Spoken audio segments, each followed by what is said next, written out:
Estamos de volta com o Pensamento Jurídico, uma produção da Magis. Hoje estamos discutindo a importância das provas na decisão judicial. O nosso entrevistado é o juiz José Maria Reis, que é titular da 5ª Vara Civil da Comarca de Divinópolis, no centro-oeste de Minas Gerais. Neste bloco eu vou perguntar agora então para o Dr. Zé Maria sobre a questão ainda das provas virtuais. Dr. Zé Maria, nós falamos no bloco anterior e a questão das compras pela internet aumenta muito o consumo. Que orientação o senhor traz para o nosso consumidor, telespectador, dos riscos que ele corre naturalmente, o que ele deve se precaver para se resguardar até para constituir provas em caso de um conflito mais tarde? Em primeiro lugar é o seguinte, o consumidor tem que lembrar de que existe o PROCON, os PROCONs, né, que são órgãos aí de proteção ao consumidor e que tem aí todas as regras do Código de Defesa do Consumidor. O Código de Defesa do Consumidor surgiu, na verdade, por causa dessa evolução aí econômica, né? Hoje os contratos mercantis são feitos em massa. Não existe mais aquele momento de sentar as duas partes aí, o consumidor e o fornecedor, né, para poder discutir cláusula por cláusula do contrato de compra e venda do objeto, da mercadoria que ele esteja adquirindo ali. Porque hoje, como você muito bem disse, vem tudo pela internet, né? Então o sujeito entra no site lá e adquire a sua televisão, até o seu automóvel, né? E até a propaganda enganosa. Isso, e aí surge tudo isso aí. Esse contrato, então, de natureza de adesão, né? O Código de Defesa do Consumidor veio proteger o consumidor que, na verdade, nessa relação de consumo, ele passa a ser a parte mais fraca nessa relação aí.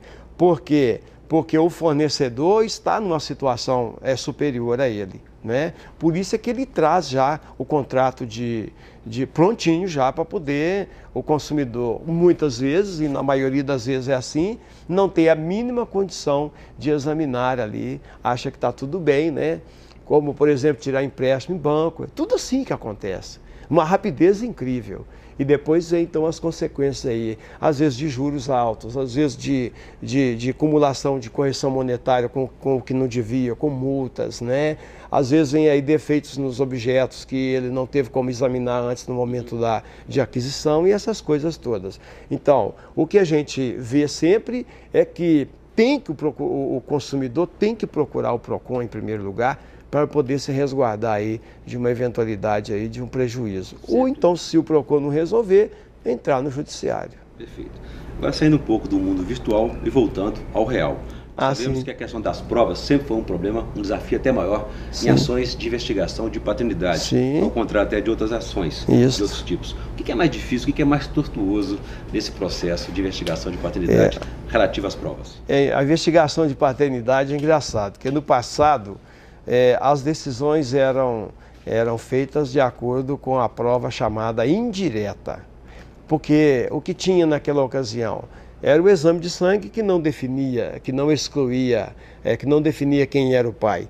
Apenas dizia assim, pode ser o pai.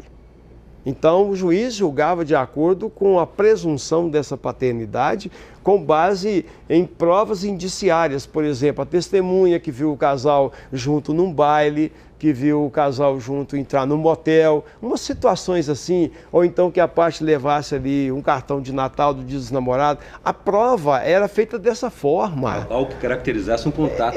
Um contato de coincidência. Não necessariamente sexual. Não, justamente porque o ato sexual ele é feito normalmente de uma forma clandestina, né? A dois, não é isso? Então a prova direta ficava difícil. Mas isso melhorou. Era uma dificuldade para o juiz julgar nessa ocasião, porque a decisão era nesse E ela evoluiu sentido, da presunção da paternidade para uma certeza biológica. científica. Científica agora com o exame de DNA. Ele é 100%. Ele é 99,999%. Tem um milésimo, um milionésimo de dúvida, porque a ciência biológica também, né, a questão da biologia não é ciência exata, né? Então eles colocam essa dúvida aí. Mas é uma prova muito forte.